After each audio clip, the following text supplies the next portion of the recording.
আশুগঞ্জ ফেরিঘাট পরিবহন ঠিকাদার সমবায় সমিতি লিমিটেড এর পূর্বের কমিটির বিদায়ী সংবর্ধনা ও অন্তর্বর্তী ব্যবস্থাপনা কমিটির দায়িত্ব গ্রহণ অনুষ্ঠান অনুষ্ঠিত হয়েছে।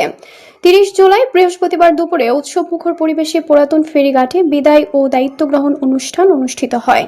বিদায়ী সংবর্ধনা ও আলোচনা সভায় প্রধান অতিথি হিসেবে উপস্থিত ছিলেন আশুগঞ্জ উপজেলা নির্বাহী অফিসার মোহাম্মদ জামাল হোসেন। উদ্বোধক হিসেবে উপস্থিত ছিলেন উপজেলা সমবায় অফিসার মোহাম্মদ শফিকুল ইসলাম সরকার।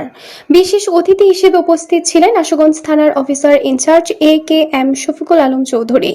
প্রথম অধিবেশনে সভাপতিত্ব করেন আশুগঞ্জ ফেরিঘাট পরিবহন ঠিকাদার সমবায় সমিতির লিমিটেড এর সভাপতি মোহাম্মদ ইব্রাহিম রহমান মোল্লা।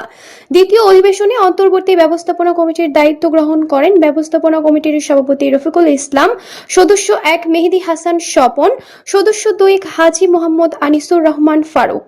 এ সময় আনুষ্ঠানিকভাবে ব্যবস্থাপনা কমিটির হাতে দায়িত্বভার হস্তান্তর করা হয়।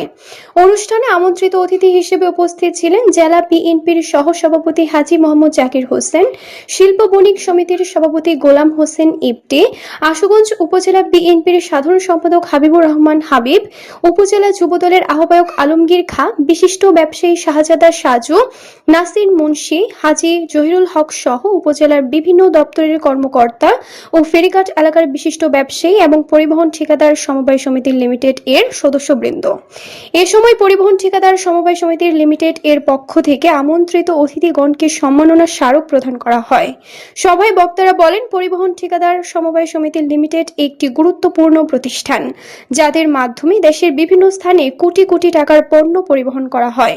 মালামাল পরিবহনে যাতে কোনো অনিয়ম নীতি না হয় সেদিকে লক্ষ্য রাখার জন্য আহ্বান জানান অতিথিগণ। এছাড়াও পরিবহন ঠিকাদার সমবায় সমিতি লিমিটেড এর আসন্ন নির্বাচনে সদস্যগণ সহ সকলের সহযোগিতার মাধ্যমে একটি অবাধ, সুষ্ঠু, নিরপেক্ষ নির্বাচন আশাবাদ ব্যক্ত করেন অন্তর্বর্তী ব্যবস্থাপনা কমিটি। বর্তমান যে কমিটি 7 বছর দায়িত্ব পালন করেছেন তাদেরকে আমি আন্তরিকভাবে ধন্যবাদ জানাই এবং অভিনন্দন জানাই। আমরা ইতিমধ্যে লক্ষ্য করেছি যে দায়িত্ব গ্রহণ হস্তান্তর হওয়ার সাথে সাথেই একটি পরিবহন সমিতি পরিচালনা করার যে কি পরিমাণ চ্যালেঞ্জ এবং কি ধরনের প্রতিকূলতা সেটা আমরা ইতিমধ্যে লক্ষ্য করেছি। যে একটি প্রোগ্রাম শেষ হওয়ার আগেই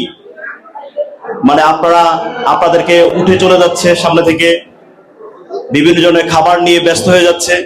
তো এই ধরনের এত বড় একটি প্রতিকূলতা এবং চ্যালেঞ্জ এবং তাদের যে ব্যবসায়িক যে ব্যস্ততা রয়েছে সেই সকল ব্যস্ততার মাঝে থেকেও এই প্রতিষ্ঠানকে আজকের এই পর্যায়ে নিয়ে এসছে। এই জন্য তাদেরকে আবারও আমি ধন্যবাদ জানাই। তারা ইতিমধ্যে আপনারা বিভিন্ন বিষয়ে এখানে সমস্যার কথাও তুলে ধরেছেন। আমরা আমাদের জায়গা থেকে আপনাদের সেই সমস্যাগুলো সরকারের উচ্চ পর্যায়ে যোগাযোগ করে কিভাবে সমাধান করা যায় আমরা সেটি ব্যবস্থা করব।